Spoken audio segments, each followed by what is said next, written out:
প্রথমে তো আমি আগে কেকটা খুলে নিচ্ছিলাম, যেহেতু কেক কাটা হবে আর সবাই চলে এসেছিল বাড়ির।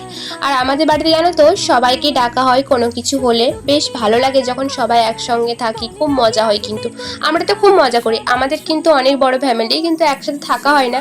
কিন্তু যখন কোনো কিছু হয়, বিয়ে বাড়ি বা অন্নপ্রাশন বা জন্মদিন যাই বলো না কেন, সবাইকে ডাকা হয় আর আমরা সবাই মিলে খুব মজা করি। আর আমরা বাড়ির সবাই মিলে নাচ করি, বেশ মজা লাগে। তো সবাই মিলে এখন কেক কাটা হচ্ছিল অঙ্কুশের। হ্যাপি বার্থডে অঙ্কুশ, অনেক বড় হো, ভালো থাকি। তারপরে অঙ্কুশ কেক কাটছিল আর সবাই মজা করছিলাম, খুব বলছিলাম হ্যাপি বার্থডে। তো সবাই মিলে আর সবাই থাকার মজাটাই আলাদা বলো তো। তারপরে কেক খাইয়ে ওকে তারপর বৌদি বললো যে চলো নাচ করবো, তো সেই জন্য বক্সটা বাজিয়ে প্রচণ্ড নাচ করেছি। আর আমাদের নাচ মানে মাতাল ডান্স, সত্যি কথা বলতে গেলে এমন তো নাচ করি না, কিন্তু তাও নাচ করতে মন যাচ্ছিলো, যেহেতু অনেকদিন নাচ করিনি, সেজন্য সবাই মিলে একটু মজাই করছিলাম বাড়ির লোককে, মানে বেশ ভালো লাগছিল মজা করতে।